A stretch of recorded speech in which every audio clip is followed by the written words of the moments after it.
Hi, everyone. This is Moses Siregar, and it's March 24th, 2022.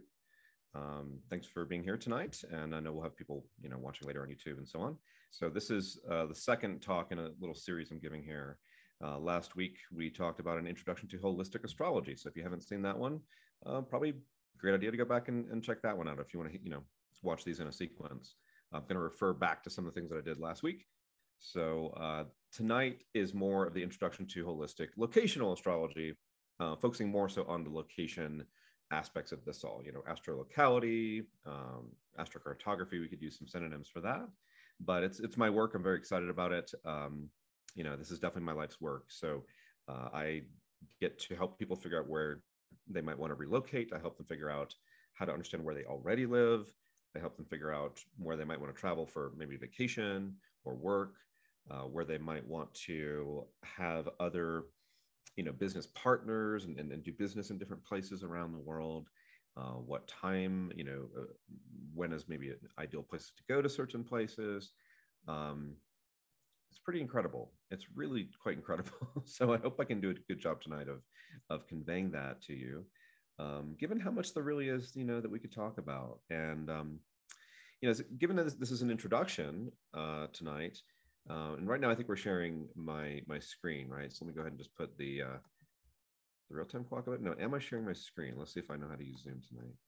Yeah, no, you're not sharing your screen yet. Not yet. Okay, so just video so far. That's okay. That's okay. Yeah.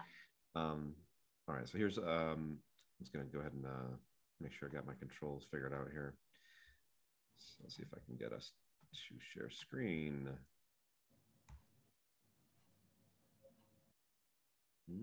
Okay, didn't figure out that way. Here we go.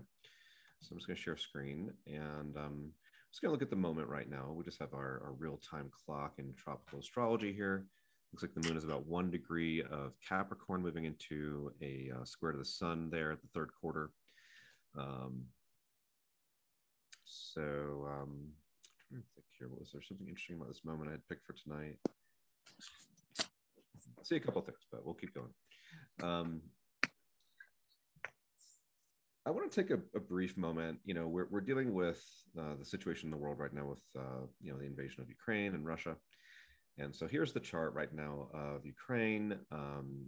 This is a chart I'm using here. August 2491 at 2:31 p.m. Kiev, Ukraine. 2:36 p.m. is another time I think Gary Lawrenson uses. He's quite knowledgeable about Russia and all that. So just to show, a moment in time here, unfortunately, what's going on the planet. And I want to return to something I started to talk about yesterday, or actually a week ago. Let's see here. Okay. So one of the concepts we got into last week, we looked at the second house in holistic astrology, which is my name for, what I do. And a lot of people have looked at Ukraine and the fact that coming up here on April 4th of 2022, we're going to have a 4422. There's been a lot of interesting numerology so far in this war. There's going to be a conjunction of Saturn and Mars at the 22nd degree of Aquarius. And the time for Ukraine, come to think of it, I think this 2:31 time was... see here. I need to just pause this for a moment. So I'm going to try to pause my screen sharing. There we go. So there's this 2:31 time for Ukraine, and again, Gary Lawrenson, I think he preferred this 2:36 time, and it's going to actually work a little better now that I look at it. Yeah. So let's go back to where I was here, and I'll show you what I was going to show you. Let's go ahead and pull up the April 4th. That's the Saturn Mars conjunction coming out.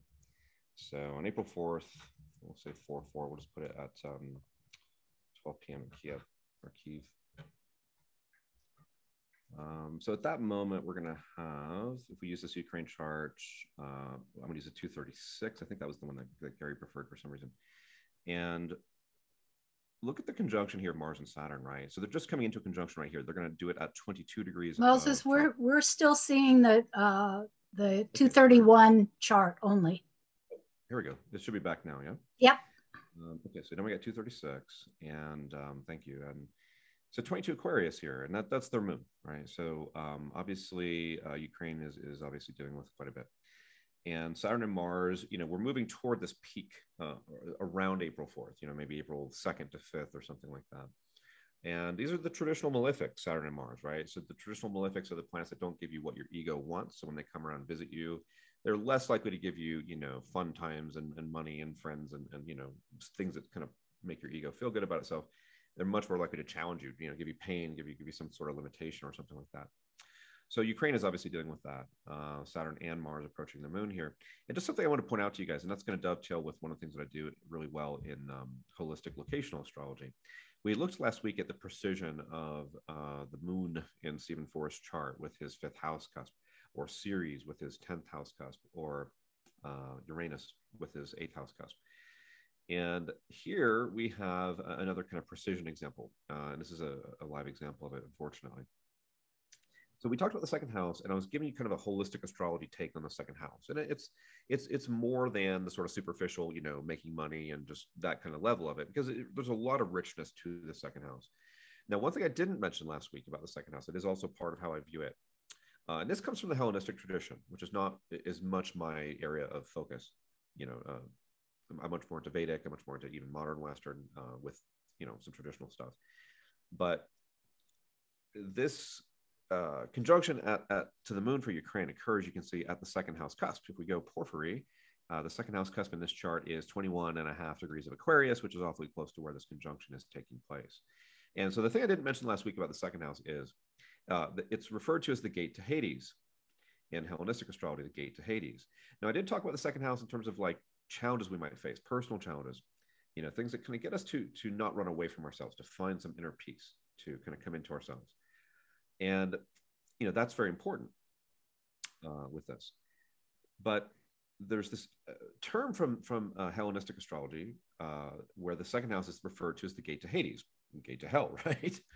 And when I first heard that, I thought, what the heck are they talking about? I mean, there was nothing in astrology I had really come across that would explain why the 2nd house was a gate to hell, right? And some of you might be agreeing with me at this point of, where does that come from? Now, in Hellenistic astrology, they were quite aware of the signs and houses, rather, in aversion to the ascendant. So the 2nd and the 12th and the 6th and the 8th. So this is a big, chart that the houses aren't even here. But, if we have the 1st house, this is Ukraine. This represents the thing that the chart is about. This is the country.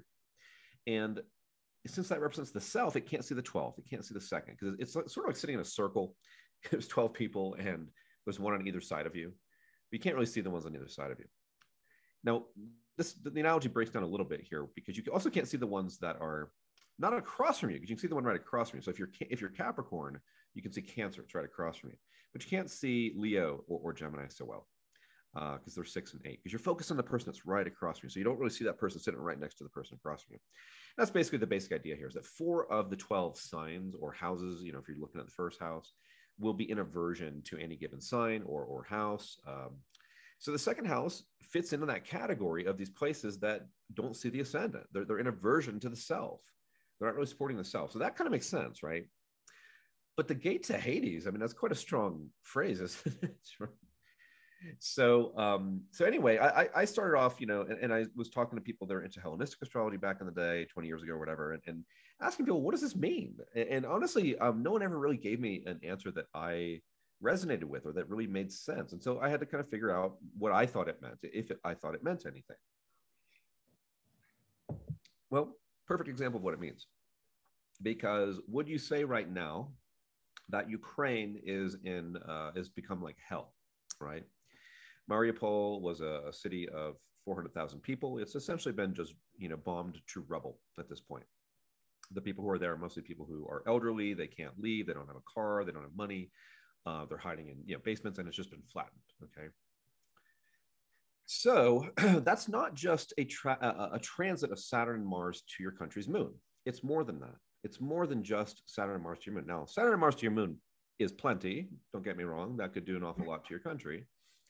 But what if you make it happen in the place that is the gate to Hades?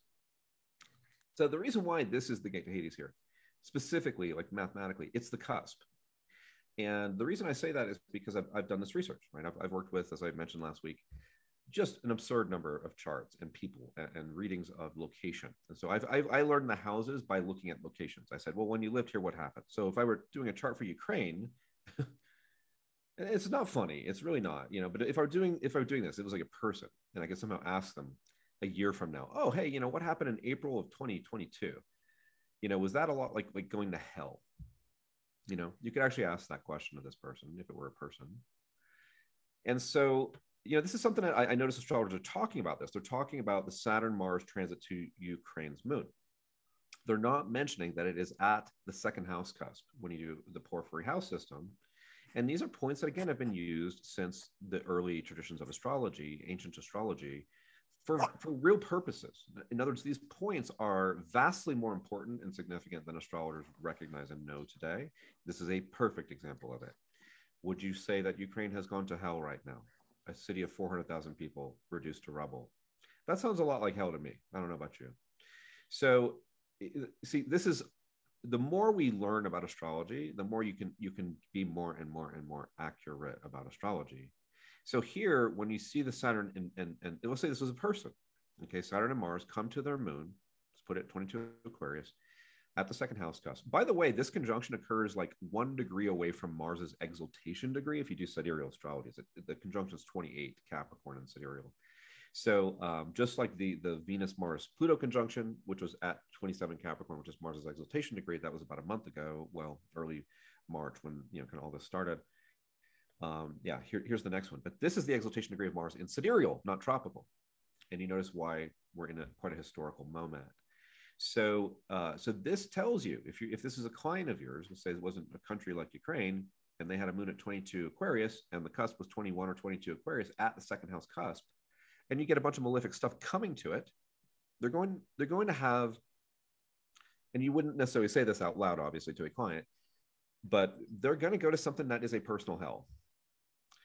Very likely. Very likely. Now, I mentioned last week the second house could be about family. So this could have been a very, very difficult event for family. Now, is Ukraine having a very difficult event for family right now? Yeah, it kind of makes sense, doesn't it? Families are separated. A lot of the men are back fighting. A lot of the women and children are somewhere else. People are dying, right? So, yeah, I think we could say it's a tough time for families in Ukraine. And this is that next level. This is a little extra precision. This is when you see something in a chart and oh, wait a minute, this isn't just the moon. This is the second house cusp. This is 4 times as big of a deal. This is a very big deal. And we just don't know this yet. And that's why I'm saying it. So Saturn and Mars here are also going to oppose Jupiter, Mercury retrograde, Venus retrograde, and the sun following that conjunction with the moon. So that you can see that the bad news kind of continues here. And so here we are in history, right? So the second house is also the gate to Hades. But here's the thing about that. It's really not the gate to Hades when you put nice things there. If you put benefic looking things there, things that are relatively well placed, more essential dignity, nicer aspects, nicer, various forms of dignities, all the things, right? If you put nice stuff in the second house, it's nice. It's actually like nice family, nice home. You make money. You have a nice voice. You're physically attractive, looking in your face. Like these are things that you could see in the second house. Like someone has a lot of benefics in the second house. They might be very attractive. It's actually the face. So these are things that the second house also has to do with.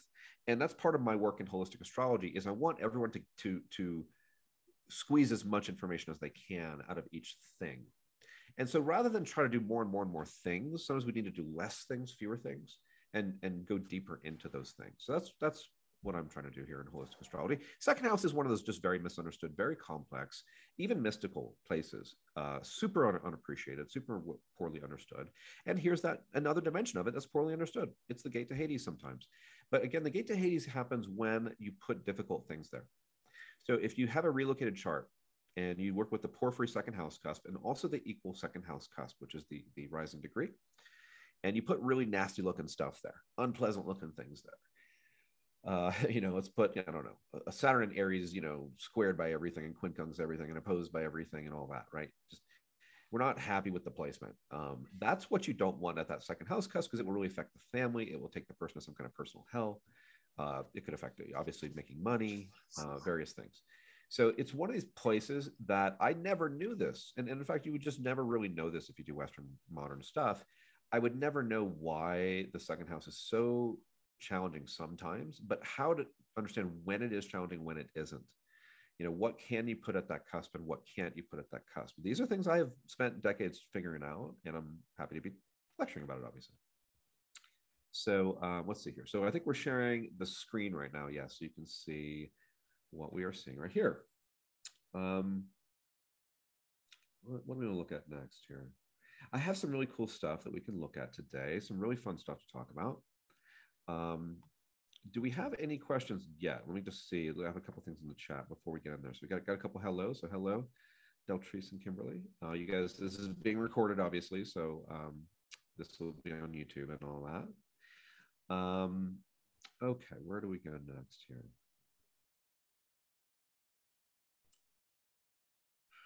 Let me tell you some horror stories. How's that sound? And so I want to get into, now I'm pausing my share, and I believe it's going to just put my camera back up, right? No, it just puts the chart, the April 4th chart is there. Gotcha. Okay. So I think you might have to just do the share. Let's see how to do that. Let's see. End the share. Stop share. There we go. Yeah. Okay. There you go. That's it. Hey everybody. Just checking out. We got a few people here. Right on. Okay. So I was going to tell you some horror stories. How does that sound? So let me try to scare the crap out of you. Does that sound good? This is very serious work. And, you know, the first time I became very aware of that, I worked with a client. I've told this story before. Pardon me if you've heard it. And this client came to me and had gone to another astrologer, a famous astrologer. This person's no longer with us. And said, hey, I'm thinking about moving to this spot. And it was a place in like West Virginia. And, you know, gave me her data.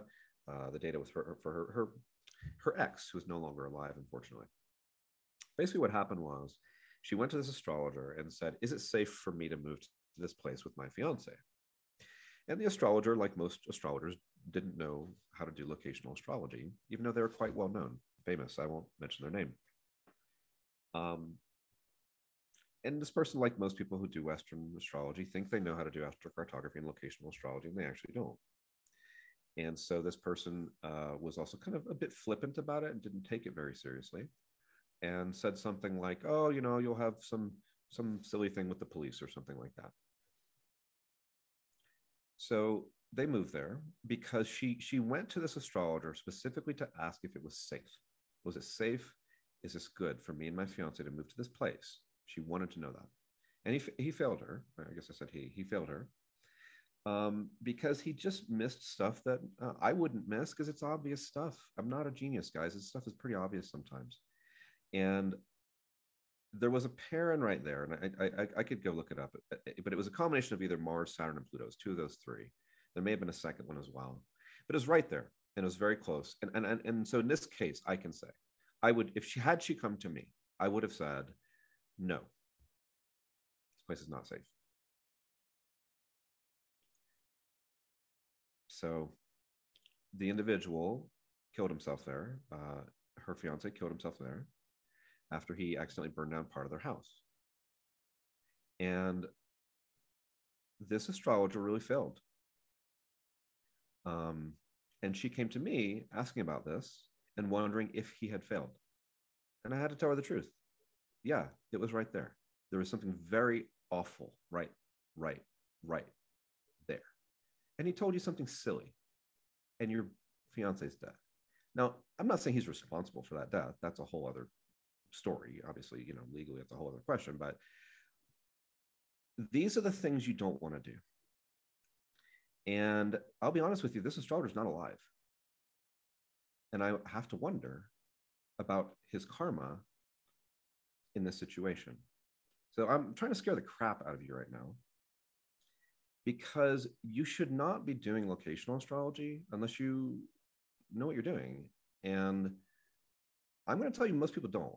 That's my opinion, based on the fact I've been doing this for decades, and I've learned some stuff. A lot of things we do in astrology, we can help people, learn about the quality of time in their lives, learn about their relationships, all kinds of stuff, right? There's so many cool things we can do with astrology. But when you get to that point where someone is literally coming to you for life and death advice, is this safe for me to live here with my person? And you don't actually know what you're doing. I'm pretty sure you don't want that. You don't want to be part of that, right? You don't want that kind of karmic, whatever it is. And this is serious stuff, guys. Like I do it because I believe I can do a decent job with it. And I know that there are people doing it. So I say, I hope I can do the best job that I can do. And I'm very careful. And this is why I study Western astrology and Vedic astrology. It's why I have spent decades researching these matters, talking to people, verifying, hey, what happened when you lived here? What happened when you lived here? I've done that just a bazillion times. So let me just be really clear with you. I don't think you should be doing locational astrology unless you really know what you're doing. Because what if you think you know what you're doing and you don't?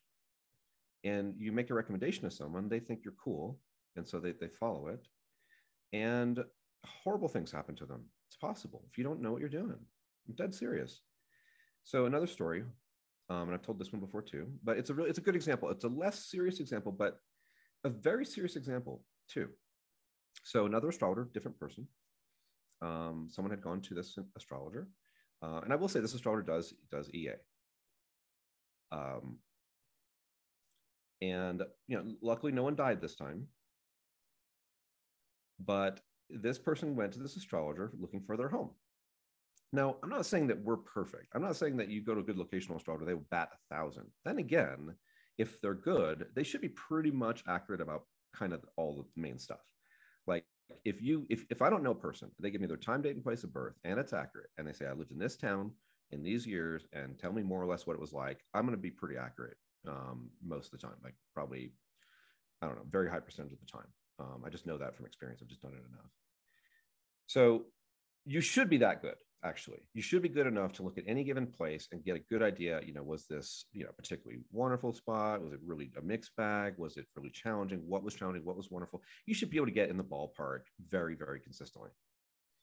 And it took me a long time to get there, to be honest. So anyway, back to this example. So no, here is where you can be. This is part of the lesson in this. Part of the moral of this story is that you can't just do modern astrology. You can't just do EA or whatever your modern thing is, unless you're paying attention to some of the traditional stuff too, like essential dignities, for example. Now, in modern astrology, we often will be willing to look at the fact that like your moon is square to Saturn, opposed to Pluto, quincunx to Mars. We're willing to look at the fact that somebody's moon is getting kind of clobbered by aspects. And for some reason, that doesn't bother us in modern Western astrology. We think that's totally humanistic, psychological, totally okay. Even though it's kind of suggesting that, hey, look, your moon, your capacity for a relationship is constantly challenged and probably not the best thing in your life. You know what I mean? And yet we talk about that, and we talk about it in terms of growth, in terms of psychology and things like this. But for some reason in modern Western astrology, there's certain things that are challenging that we don't want to look at or talk about. Like we'll talk about the fact that your moon is square to Saturn and Pluto. Like we're willing to go, that's a thing. But if your moon is in Scorpio, which is the traditional sign where the moon is in her fall, is by far the most difficult sign for the moon by a mile. We won't talk about that very often, which is goofy. It's goofy. It's goofball, goofy, okay? Because that's astrology. Seriously, that's astrology. If you aren't paying attention, like last week, I talked about Saturn and Aries, right? The fallen sign for Saturn. It's a unique, interesting placement. It has unique challenges, it has unique opportunities, just like a square. There's good and bad. Like there's challenges and there's good things that come from the challenges, or there's challenges and there's sort of like assets at the same time. So this astrologer had someone with a moon in Scorpio. Now, if I have a client with moon in Scorpio is not my go-to planet for that person. And they're saying, likely they're coming to me and saying, I want to be happy. I want a good relationship and yada, yada, yada, whatever they want, right? Well, maybe that moon in Scorpio is going to be useful to us. Maybe it's bright, maybe it's well aspected, and maybe Mars, the dispositor, is well placed. Any number of things might be going right for this moon. And so maybe that moon in Scorpio we can work with a bit, and quite often it's a hot potato. A planet in its fall is a hot potato in the chart. And wherever you put it, it's going to burn the thing. Now, if you put it in a good place, the hot potato will cool down. Like, let's say you put it on the 5th house cusp, good place. Well, it's sort of like the hot potato benefits from being in the 5th house, but the 5th house has to deal with having a hot potato in it. So it's a mixed bag. Even there, it's a mixed bag. Even if you put the moon in Scorpio in a very positive place, it's still a mixed bag. Okay. So in the example here, if I'm not mistaken, I'm pretty sure I got this one committed to memory. The moon was in Scorpio in the client's chart, and this individual recommended that they move to Seattle. In Seattle, the moon was west of the moon line. So let's say we played with some charts last week, but so we pull up a map here. I got Steven since we played with him last week, and we could find a planet on this map here. Let's see if I can find a good example here. Let's see if we can find out where Stephen Four's moon is rising. Okay, well, there you go. Stephen can go over to Moscow. There we go. So yeah, Stephen's moon's rising in Moscow. Now, let's say Stephen had the moon in Scorpio, and this was his moon rising line. Do you want to share your screen? I do want to share my screen. I really appreciate you telling me that. Sure. That's all right. Let's see if I can figure out how to get out of this thing again. Okay, here we go. Share screen magic. Okay. There we go.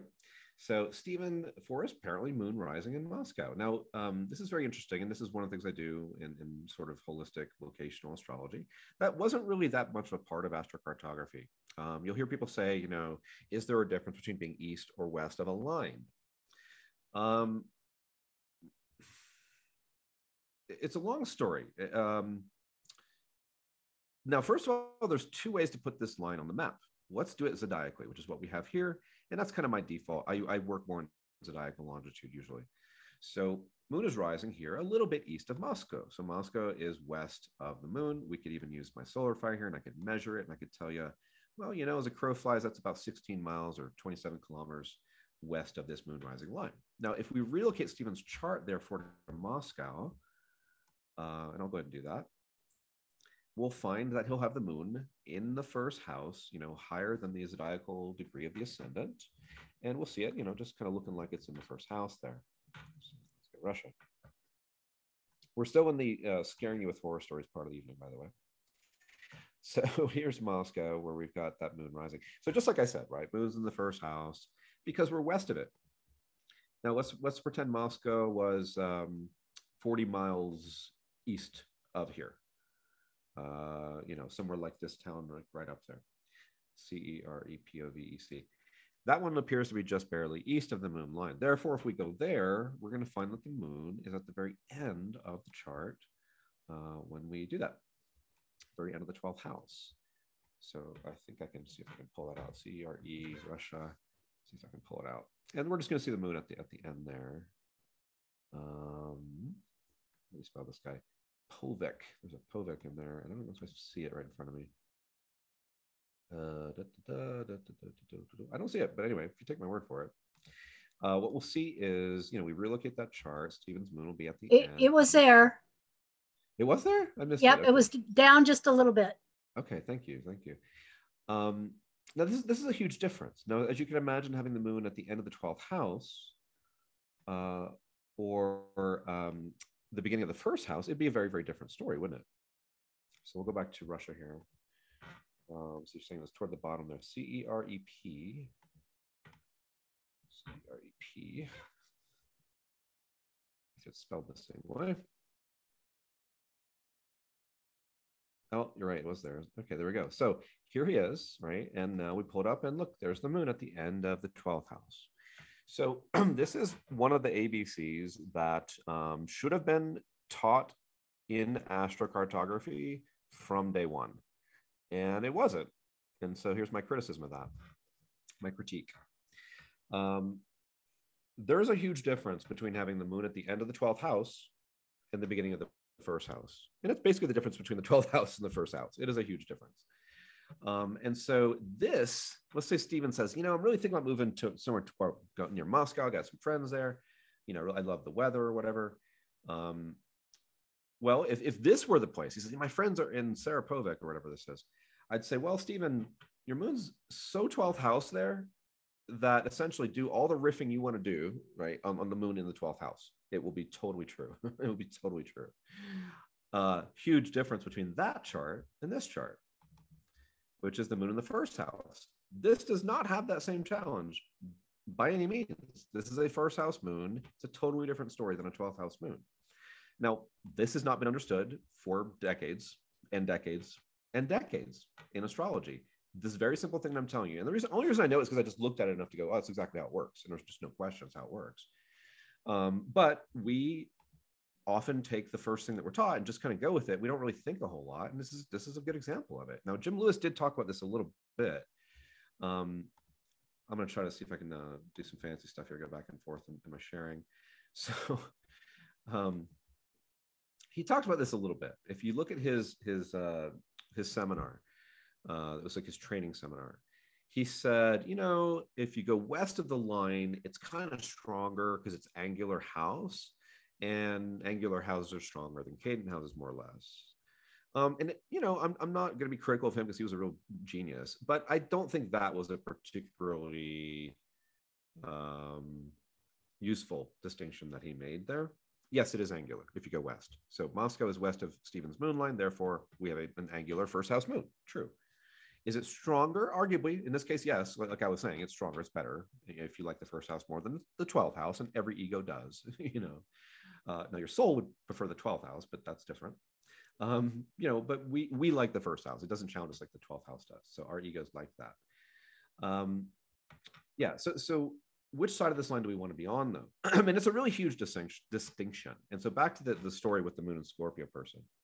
Let's pretend Stephen had the moon in Scorpio. So essentially what this astrologer did to the person in Seattle or said, hey, I think Seattle might be your spot.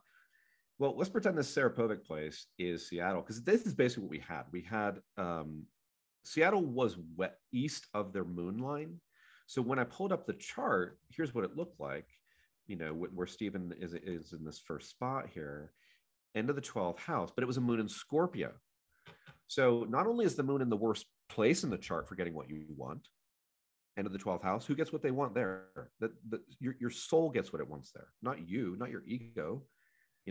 That's where your soul squeezes you until something, comes out of you. But it's this moment to have this divine encounter with consciousness, with something that's profound. It's the end of life. Think of how profound the end of life is. So now put this moon in Scorpio, where she's in her fallen sign, which means it's guaranteed to give you intensity, challenges, right? The moon is not that comfortable in Scorpio. Moon and Scorpio people will tell you they don't usually know how to really handle their emotions all that well. It's not like someone who's just, feeling their emotions all the time, like a Pisces moon or maybe a Cancer moon or something. They feel a lot. They don't, it's a struggle for them to deal with their emotions.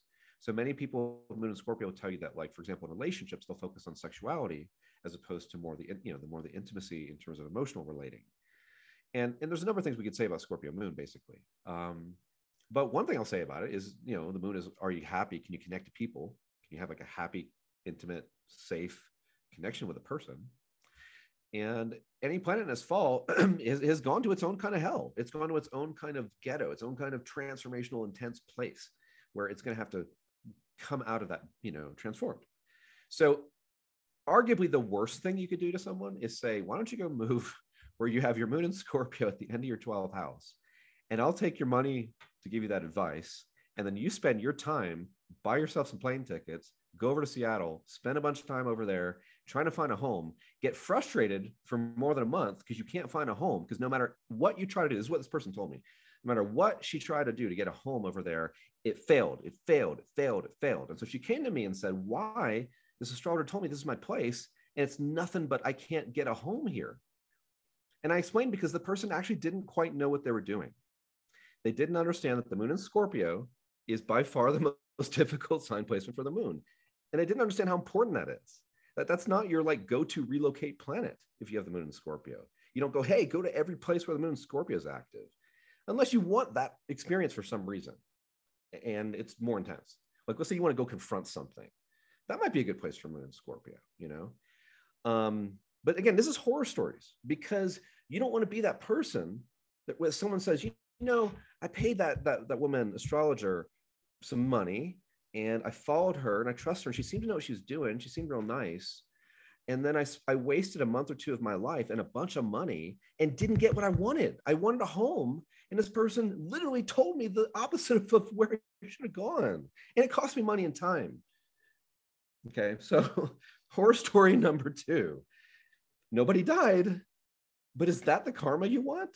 Is that what you want to do for a living? Is have people run around trying to get a nice home and wasting their time and money because you can't be bothered to pick up a book on traditional astrology and figure out that the moon in Scorpio is not the place they want to move to? Stop being lazy. Stop being unethical. Stop not being willing to go outside of your comfort zone and learn something new. Because if you're telling people stuff about where they might want to live, you better know what you're doing. Okay. If you're a doctor and you're cutting into somebody, you better understand where the organs are. And if you're doing astrology and you don't understand essential dignities, go back to square one, start over. You don't know what you're doing. The worst story I can think of for me when someone came to me and said, Moses, you got it wrong, you know? And here's the thing, this was so many years ago. I'm approximately 15 years ago. It was a very long time ago. And honestly, I suspect that this would not have happened to me today because I think I probably just know more now than I did then. And so I don't even think this would probably happen to me today, to be honest, because this doesn't actually happen to me these days. I can think of one time a story like this really. Now, I'm not saying every place I've ever told, you know, it turns out to be perfect and everybody lives happily ever after. No, of course not. I've heard of plenty of people who are happy. That makes me very happy, you know. But the worst one I can think of was a nice couple, man, woman, and I believe they had at least one child. It's been a long time, so I don't recall, but I remember at least one child. And I had liked Austin for them. And I remember one of the things that one of them had there was a Jupiter in Cancer rising. Anyway, they kind of went there and spent some time and tried it. And, you know, it didn't really work for them. It didn't actually give them what they wanted. And you know, it's the one time, man, I just felt so horrible because, you know, so they took my word and they followed it and it didn't work out the way I thought it would. Now, honestly, I've learned a lot since this. I don't even know if that sort of thing would happen to me so much right now. But it did, you know, and that told me, well, I got to learn more. I don't ever want anybody to tell me that again, ever, you know. But let me tell you a nice story, the opposite of a horror story. And I did mention this at the end of a recent YouTube video, a different one. But I had a client and she's Ukrainian. She's from Kyiv. And I was going to pull this up at the last minute here. I could pull this up perhaps before we go, but you know, basically she came to me a few months ago, and was considering staying in Kyiv. Her family's there, she has friends there, she'd had grown up there. Now, I didn't really like her chart in Kyiv. I didn't think it offered her a whole lot. It wasn't like terrible. It just didn't really, it didn't seem to give her what she wanted. Like she wanted, you know, good relationship and all this kind of stuff. I didn't really see it in the chart, you know? And on the map, the parents were not good. They were Jupiter, Mars, which is not usually that good. And Jupiter, Mars can be good for like Mars things. And what's actually happening on her Jupiter, Mars parent right now, her family, male members of her family are fighting probably, you know, they're trying to survive. So that's Jupiter, Mars. And the problem with Jupiter, Mars is a malefic, right? And Jupiter's a benefic. And so it can give you some benefits, but mostly Mars is going to kind of like cause problems for Jupiter. So Jupiter, Mars is not one I usually recommend. The other parent there was Sun and Neptune. Sun and Neptune is like not very good for like getting what you want with a man. You know, let's say you're a woman in a relationship with a man. If Sun Neptune, maybe he's got a health issue, an addiction, he's lying to you, you know, something like that. So I just wasn't seeing anything I really liked there. And I saw two parents I did not like. I thought they were the Jupiter Mars could be a lot of problems, a lot of conflict. The Neptune Sun could be bad for her health, could be bad for her relationships with men. The chart said nothing. So I'm looking at this chart and the map, and I'm not seeing any reason to tell her really to be in Kyiv with her family and friends. And I did, something kind of got into me, honestly. And I remember we had a really good rapport, me and this client, so I could kind of drop some F-bombs and just kind of, it was we're being honest, and it was all good. All the information was happily shared, and I remember using the F word a little bit, and just because she wasn't actually kind of getting it. She was kind of saying like, well, yeah, but it's, blah, blah, blah. And I had to go, I just want to tell you how effing bad I think this place is for you. And I had to kind of repeat it over and over because I really wanted her to understand that I don't think this place is going to give you what you want. And and sometimes sometimes I have to do that. And it's a risk that I take. But because of what's in front of me and what I know, what I was seeing was telling me Kyiv is not going to give this person the happiness she wants. And so I could be in that case very clear. And I was very, very, very clear. I don't think this is what you're looking for. I really don't. And it was consistent more or less with her history there because she had been there before. So that told me, well, okay, she had some issues there before too. So, okay, that makes sense, like I would expect. So I made such a point, apparently, that she realized when I had talked to her later about it, she decided to leave because of that. And so she left February 11th, which was the day that Venus-Mars moved within 1 degree of a conjunction. And that was right around the time that Macron met with Putin and came back and said, oh, this didn't go so well. And that's how we knew this was on. It was right around February 11th. We knew Putin was he was up to something. And so she left. She left Kyiv on February 11th and isn't there dealing with all this stuff. And so that's the opposite of a horror story. That's what you want, right? I may have helped her avoid a lot of grief by just being honest with what the planets were showing me based on the experience that I'd had reading them, for decades and trying to help people make life and death decisions. And I had no idea this was a life and death decision. I didn't like Kyiv for her. I was pretty sure it was not what she was looking for. It just didn't look like it at all. I did not know it might be this. So that's a good one. That's a good story.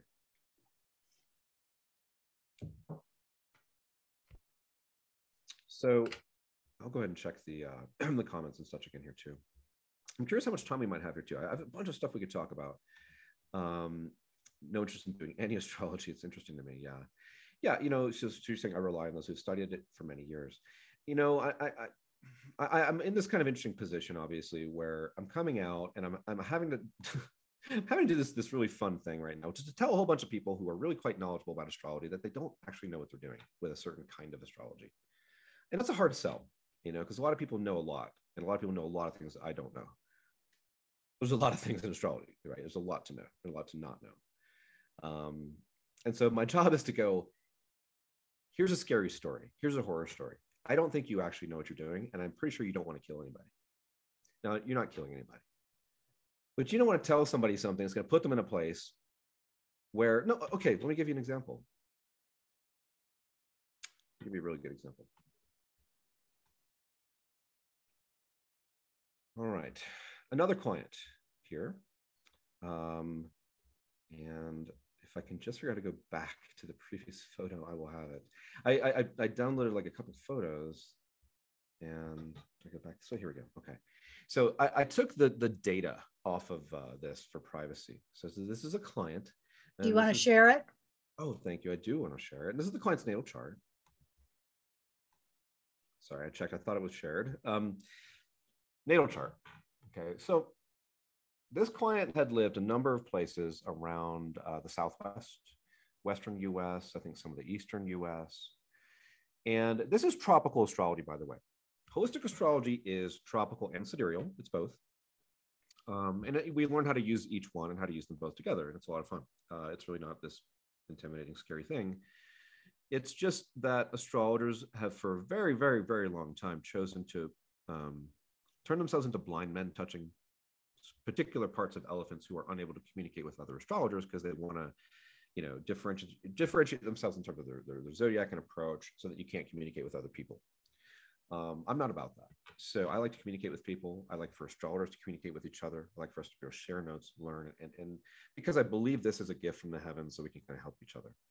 So anyway, here's the chart. Now, this client has a lot of health issues, has some serious health issues. And I looked at a number of places where this person had lived and didn't have a very, very, very serious event. But I'm going to show you a place in a minute here where this person had a stroke. And that stroke has been a huge issue for this person ever since then. Major, major health issues. Here's the chart. This happens to be Durango, Colorado. Doesn't particularly matter, but it's Durango, Colorado. Now, look at this chart. Now, I will bet you probably don't know why you could see in this chart something incredibly serious. That could be as serious as a stroke. Could be as serious as a life-threatening, life-changing, because it was life-changing, negative health incident. Now, I bet you if you're looking at this chart, you're not going to see the answer, and it's actually right in front of you. I'm not trying to, say, anything other than I want you to learn something, and I want you to learn, if this were your client, why would you not tell this client? Let's say you wanted to work with clients and you want to do locational astrology, which means you've really studied it for a while, hopefully. And I do have a class on that. I taught a 22-week class last year on it. It's a master class on this subject. And if I knew a better class, I would tell you. I'm biased, but that's all I've got to offer you is what I got. So why is this person having a life-threatening stroke that changed their life? They've had health issues ever since then. And it was a key place. Now, I can tell you, if this person had come to me and said, I'm thinking about going to Durango, Colorado. I have health issues. Is this a safe place for me? You know what I would tell them? Nope. Now, why? Why? Look at it. Why? There are some good answers here. There is one answer I like the most. The one answer I think is the most right answer. And now, some of you might be looking at the 6th house, and you might be saying, and you're on the right track. And you're saying, hey, the south node here is 4.5 degrees of tropical Taurus, and there's a 5-degree Taurus 6th house. Maybe that's got something to do with it. And it does, actually. But it's not even as dramatic as the thing that's really dramatic in this chart. Can you see it? Look again. What is it? Let me give you a hint. Look for precision. Remember the precision? Look for the same exact numbers. Look for numbers to line up. Look for things to be exact. Look for that.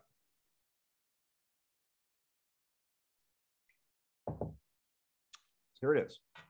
The rising of this chart is 0 degrees and 43 minutes of tropical Sagittarius. Saturn, 0 degrees, 43 minutes, tropical Taurus. The same exact degree, the same exact minute. And what position is it in?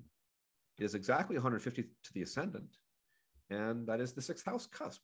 So if we were to redraw this chart in an equal house system, every cusp would be 0 degrees and 43 minutes. And therefore Saturn would be exactly on the 6th house cusp. But wait, there's more. Why is this Saturn so challenging? You could say it's with the south node. Yes and no. When the south node's with a malefic, it actually curtails some of its ability to cause harm. So yes and no on that one, I would say. What do you notice about this Saturn? What else about this Saturn makes it difficult? What about this Saturn makes it really difficult? Potentially extremely difficult. Well, if you're a Westerner, you've already got one of the answers, and this is a good answer. Pluto square Saturn. That's a pretty damn tight square. That's almost exact. There's another answer I'm looking for. Imagine Pluto was not even square this Saturn. The south node was not even conjunct the Saturn. That's a little complicated. Mars wasn't square this Saturn, and it is. Take it out. Take out the Mars square. Take out the Pluto square. I would still tell you this is life-threatening health risk. Why? Why? Think about it. Why? Is it because Venus is the dispositor? Venus rules Taurus. She's in the 8th house, conjunct Chiron, who acts a lot like a malefic. That would be a pretty good answer, but it's not the one I was thinking of. I think that's a perfectly good supporting piece of evidence here. What I was looking for is simply the fact that Saturn is in Aries. You're saying, no, wait, it's in Taurus. Well, just subtract 24 degrees, go to sidereal. It's in Aries, right? So we have a Saturn in Aries, Saturn in his most difficult sign, who happens to also be squared Pluto and Mars in this chart quite tightly. I mean, it's practically the midpoint. Is it literally the midpoint? It's basically the literal midpoint. It's insane. The degree is 043 rising. Now, why didn't this, you might ask, why didn't this kill the person then? Why, if it's so bad, why are they still alive? I actually think because Jupiter is at the 5th house cusp. That's sidereal Pisces, so it's a dignified Jupiter.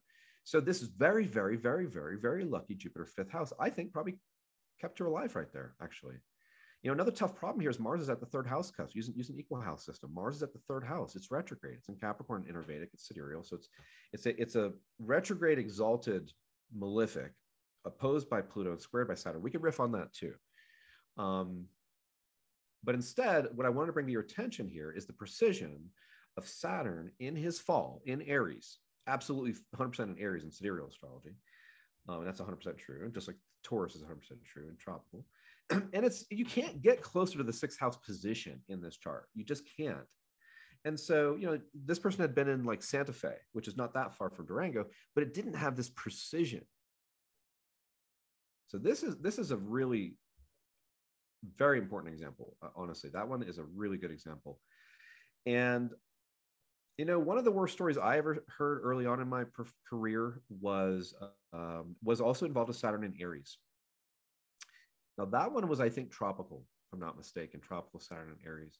And it was actually at the 3rd house cusp. But remember that, like I said last week, the 3rd house is the 8th from the 8th. So if you put a Saturn in Aries, and it was getting, you know, aspects from malefics as well, and you put it at really precisely at the 3rd house cusp, okay? That person was a relatively young person. I want to say he was in his 20s, and he had a girlfriend who died. I believe she had like a meningitis or something like that. So a brain thing happened. Saturn in Aries head. And there's a lot of 8th house. I remember there's a lot of 8th house Virgo in that chart. Uranus was over there and so on.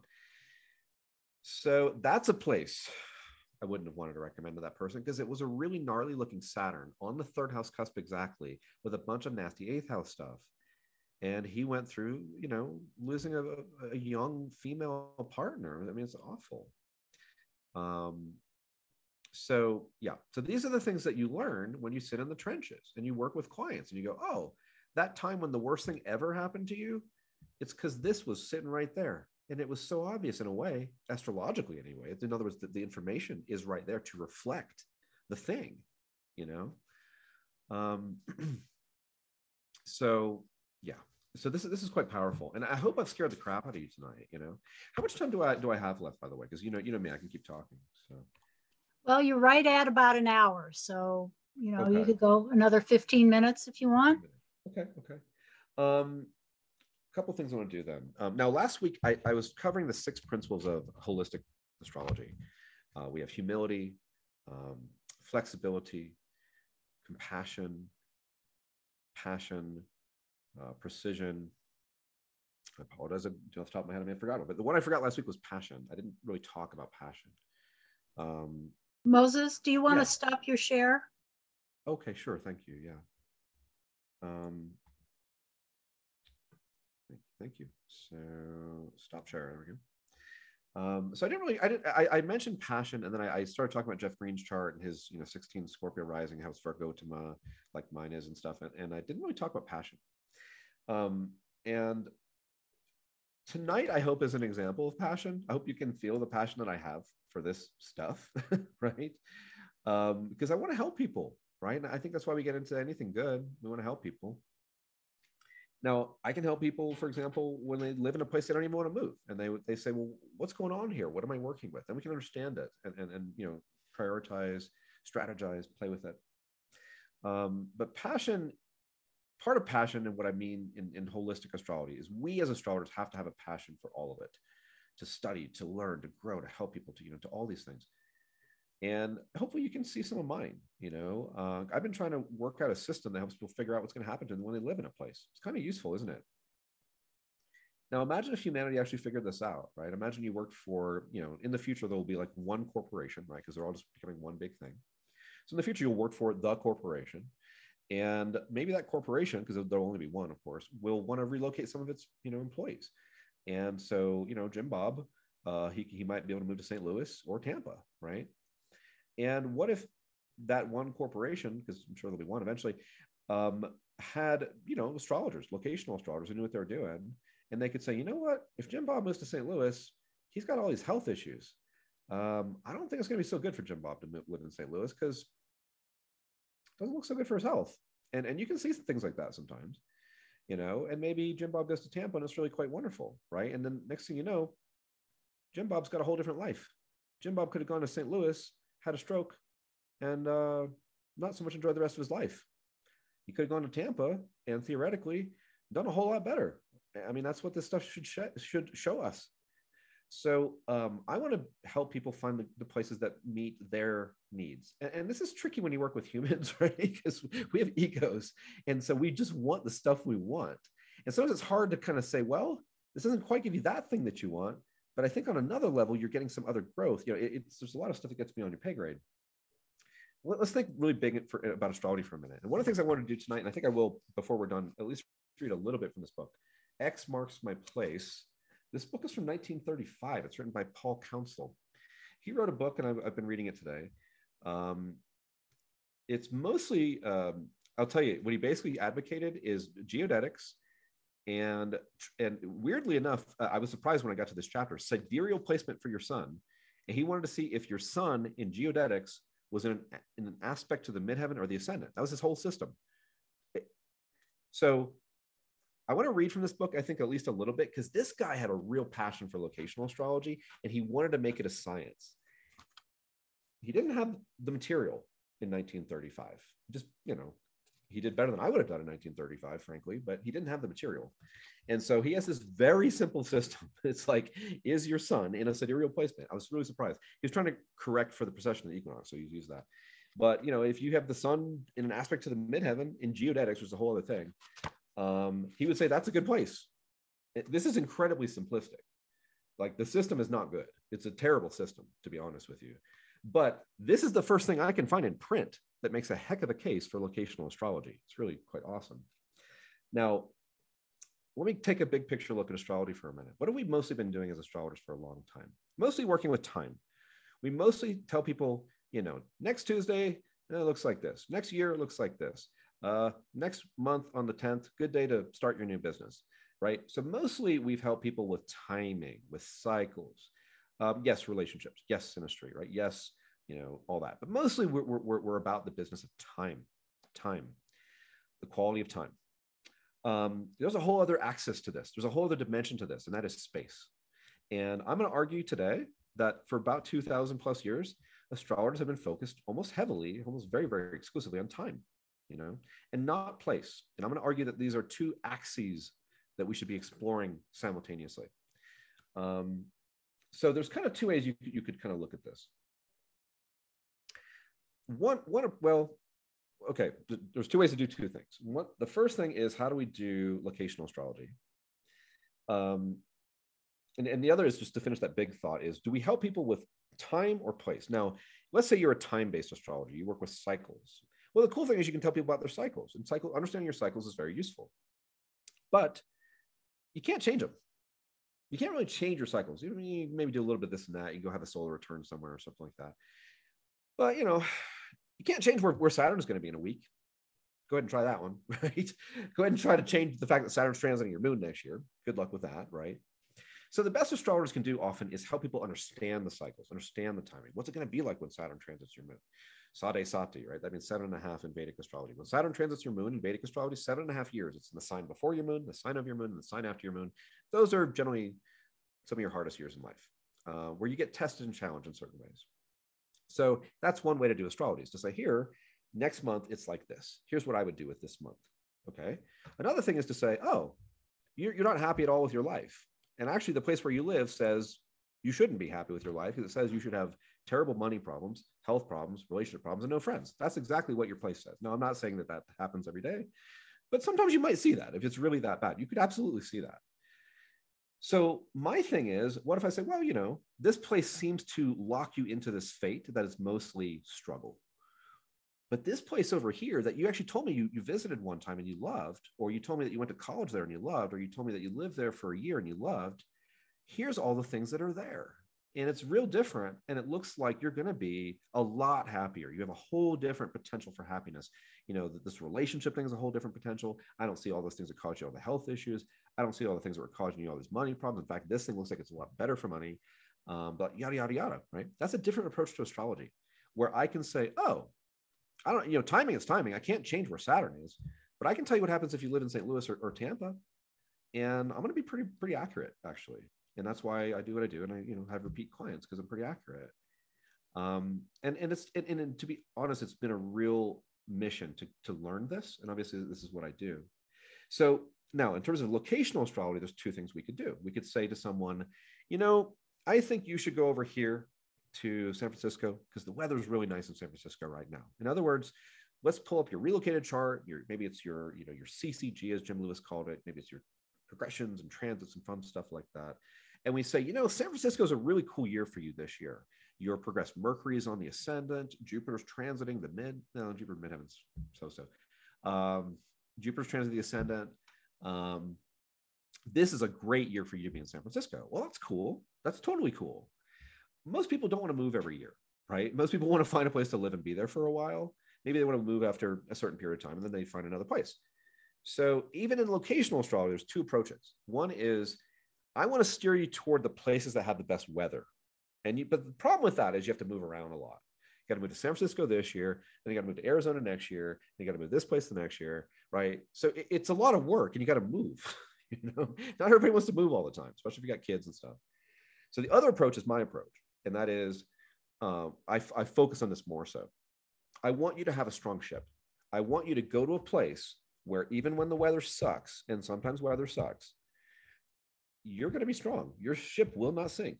And year in, year out, day in, day out, you're in a good place where positive things happen to you that you want for yourself. Maybe you want spiritual growth. Maybe we find a place where there's spiritual growth. Maybe you want to make more money. We find a place where you can hopefully make more money, right? But you work with what you've got and you develop that. So my approach is get a strong ship, get a hull that will not be punctured by, an iceberg or whatever. And let's keep this Titanic afloat. By steering it to the right place, essentially. Like we'll steer away from the iceberg. I guess maybe the analogy is breaking down a little bit, but you can see where I'm coming from, I think. So I want to offer the people I work with, that kind of information. And I guess we're drawing toward a close there. I'll see if there's some questions left. What I did want to, however, read a little bit of this guide. This is actually one of the things I really wanted to do today. I actually announced I was going to do it. So let me just show you a little bit of this guy. Here's what I love about this guy, Paul. I don't know him really. In fact, I asked some people if they knew him. Here's Ken Irving. I asked him earlier today. I remember him as a table thumper type, very sure of himself, involved in some debates in American astrology, very early 30s, with someone whose name I don't recall, who advocated a different system. I did not find either one of them particularly enlightening. Reprints of his book are available for rather exorbitant prices. And I said, can I mention this? He said, sure. I wish I could be more detailed. It's been a while since I read it. I think it was mostly about where the 0 point on the map should be. So this is about geodetics. His book is basically geodetics. And so where's the 0 point Aries on the map? I think that's what they're talking about there in geodetics. Now, I want to also show you a little piece before I know we're running out of time, but this is a little bit from a book by Steve Cozy, Exploring Local Space Astrology. I'm going to talk to Michael Erlewine soon about local space. And he and I are chatting about having a private conversation. I want to do a recording because he's the guy that really figured out a lot of stuff. But I want to show you something very quickly here. He talks about Jandro and how much work Jandro did in 1930s. Charles Jane, another guy he gives a lot of credit to. Here's a bunch of people he gives credit to who helped to develop coordinate systems for locational astrology. James Neely, David Black, Mark Pottinger, Zipper Dobbins, Steve Blake, Axel Harvey, Gary Duncan, Jim Lewis, Theodore Landscheid, Ken Gilman, Bruce Schofield, Angel Thompson, John McCormick, Seagrun, I don't know how to say that, Lieutenant Commander David Williams, and M. Kahila. All of these astrologers, as well as many others, have played various roles in the overall development of time-space coordinate systems. And then he says it wasn't until Michael Erlewine came along with his wife, Margaret, and did all this research in local space and did some really brilliant stuff there. So these are some very important names in the history of locational astrology. I don't know all of them. I'd love to know more about some of them. Angel Thompson, I had her chart sitting here. She was my mentor at AFAN. She was a good friend of Jim Lewis and help take over his foundation after he passed. And she was like literally a mentor to me. Her Sun and Mars are conjunct my ascendant. She passed away. God bless her. Rest in peace. She was wonderful. Same here. I had some other people here I might have honored tonight. Robert Blaschke, he was in here. We're not going to get to him tonight, but God bless him as well. He was a wonderful astrologer. So,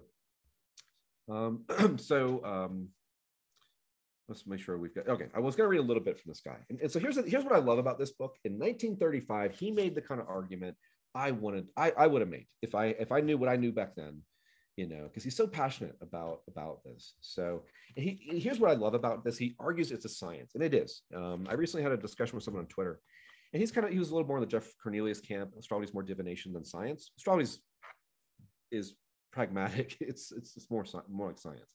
You can study it. Like if you have the actual birth time for someone, it will give you real information. That's not just like augury or you know, something like that. That's science. That's actually empirical science. And some of you don't know that about astrology. It's very empirical. You can study it like a science. I do, because I've been studying locational astrology. So there's no doubt in my mind. It's incredibly scientific. It doesn't mean it's like, you know, it always follows the same rules, but you know, this guy, I love it. I love this here. So introduction, geographic astrology. You go to geographic astrology. I usually call it locational astrology as pure science. The first sentence, very important for a writer, the first sentence. There's a lot of force in our idiom. There ought to be a law. The last paragraph of that same sentence. Geographic astrology springs forth from that idea. Hence, there ought to be such a law. He very much argues there should be a science to this. He says, all bodies of facts classifiable as science must be at least as good as a jigsaw puzzle in their promise of ultimately showing the whole of their picture, project, or scheme. And I use that example sometimes. I'm like, you know, you can kind of see things like a jigsaw puzzle, and you can see, you know, a lot of it. He says, here's a powerful paragraph. See what he says here. Not until knowledge is fitted into the frame of logic does it become wisdom, and not until the scene is sufficiently clear to reveal that not luck governs life, have we reached the beginning of pure science. It may seem a far call to connect pure science with the 13th chapter of 1 Corinthians. See, back in 1935, you had to like talk about the Bible all the time. Though I speak with the tongues of men and angels and have not charity, I am becoming as sounding brass or a tinkling cymbal. Yada, yada, yada. At the end here, at the end of his introduction, he says, logically, there ought to be such a law. He repeats it again, science in parentheses. He uses one set of parentheses, these 2 pages, science. That's his point. This is science. And geographic astrology is the first dim projection of this science. Here's something I put a star on. Obviously, the key we seek must be utterly free of any taint of mere opinion, speculation, undemonstrable theory. It must be catalytic, as the chemist would say, which means it must be an instrument of constant and unvarying application. We must get identical results, an exact analogy to a chemical formula, the same in whatever language it has been written and by whosever hands it may be used. This means that we are to have a pure science. Love it. He goes on and on. This is a really cool paragraph. I want to share this with you guys too. Every day we board automobiles, trains, airplanes, and ships, going here and there all over the world, rarely thinking of how these directions were established. He likes geodetics. We would never reach a one of those destinations if someone at some time had not oriented them with lines of latitude and longitude. And whoever once fixed those lines had nothing with which to do except the stars, all the Booneses, the Crockett's, the Lewises, and the Clarks who blazed the network of trails leading to the colonization and development of this country, fought and hewed their way by the light of Adraconis, Arcturus, Vega, Algol, Sirius, Fomalhaut, Aldebaran, Antares, Regulus, and their companions. Even today, its star map and hour angle tables are a prominent section of the United States Naval Observatory's recently inaugurated Air Almanac. With all their modern gadgets, aviators still must sometimes find their courses by the stars. This, we hope, sufficiently identifies astronomy as the science of geographical orientation. This guy, he was a table thumper. He had passion. And that's also what holistic locational astrology is about, and what holistic astrology is about. Last thing I think I'll read from him here, because it gets into maps. Okay, yeah, just this paragraph, 2 little paragraphs here. now we see that astronomy is the source of the lines of latitude and longitude, which describe a point from which we wish to move to another point, likewise described. However, its function does not stop there any more than the colonization and development of an unknown country stop with its mapping.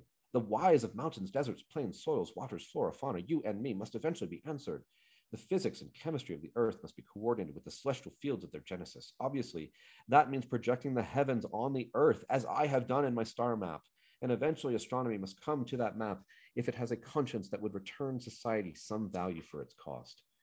The end of this chapter says, supplying as it does the mathematical formulas for orienting or finding one's self and destiny, geographic astrology is believed to hold the key to making the most of ourselves here and now through pointing us to the X point of latitude and longitude, where the three prime objectives, health, happiness, and success, may be found. 1935. He was onto something. His astrology just was kind of poor because it just, I don't know, just, you take the system that I like and music and showing you guys and teaching versus the very simple thing he did in that book. He had one simplistic approach. We have come a long way, baby. It's not even 100 years. And astrology, as far as I'm concerned, has been sleeping for 2,000 something years. And people like me and this guy, Paul Councel, trying to wake us up and trying to say, there is so much more here. There's so much more useful information. And the final argument there is, this is information we can use. A lot of times, again, you can't change where Saturn is going to be next week, but you can possibly change where you live. And if you live in a place where the heavens form a very clear picture that does not match with what you want, and in fact, he has a great, a neat little sentence on that. Let's see if I can find it real quick. If it's not what you want and you're in the wrong place, here it is, actually. As the result of this, most people are born out of season, implying that is, out of place or out of time. Season implying the synchrony of time and place. People born at one time of the year should have been born at another place, and those born at a certain place should have been born at another time of the year. Now he's doing his geodetic thing. It's very simplistic. You don't need to read the book to figure out what he did. But the argument is awesome. And the fact that he did it in 1935 is awesome. And you know what? It is like that. It is like some people are born out of season. They're not quite in the right place, or out of place, I should say. And maybe through astrology, we can help people find places that fit what they want, and support them in their gifts and their goals. This is one of the most exciting things humanity has ever figured out, ever, because we can literally say, oh yeah, well, here's what happens if you go live in Singapore. Is that not like priceless? That's priceless, right? So let's have passion for this. Let's learn it. Let's develop it. Let's have the curiosity and the flexibility and the humility, and the compassion to work with people, the passion to dive into all of this, and the precision to study how it works. So I love this work. I'm glad you guys are letting me just talk. Let me see if there's any comments or questions, and I think I should let you guys go here. Next week, we'll do the same thing, except I'm going to do more readings, live readings. We're going to take charts. You could submit to the people running this thing here. We've got Robin and Sue. I want birth data that's accurate. So I want people who have times from birth certificates that's not rounded off to the hour. So if your birth certificate's like, 423, then you might be a good candidate for me to work with, because I just want to make sure we have good data. Otherwise, then I'm not going to teach you anything. Okay, so someone got it right. The perfect in conjunction from the ascendant and the square to Mars. So someone got that right, but you notice, they were talking about why Saturn caused that person to have that stroke. But then I added a little more to it. So good on you, whoever that was out there. You might be able to actually tell people whether or not they should move to a place. And if you looked at that chart and you didn't see why that person had a almost life-threatening stroke there, you got stuff to learn, and good. You know what? Life is about learning. It's fun. When you learn stuff, life is a lot more fun. So good news is you have so much to learn about astrology, it's going to blow your mind. And it could be Western, it could be Vedic, it could be locational, it could be everything. There's so many cool things in astrology. But my thing is to try to help people understand this part of it. And do really appreciate you guys being here again tonight for that, and look forward to next week. And hopefully we'll have a good little 3 lecture, series that we can put together here. Awesome. Thank you so much, Moses. You're so welcome. My pleasure. We'll see you again next week. All right, great. I stopped the share, so I'm just going to say goodbye to everybody so everything's cool. So is there a way people should contact you if they want to submit themselves as, you have a study group, so the people in your study group, I think, should get first dibs probably.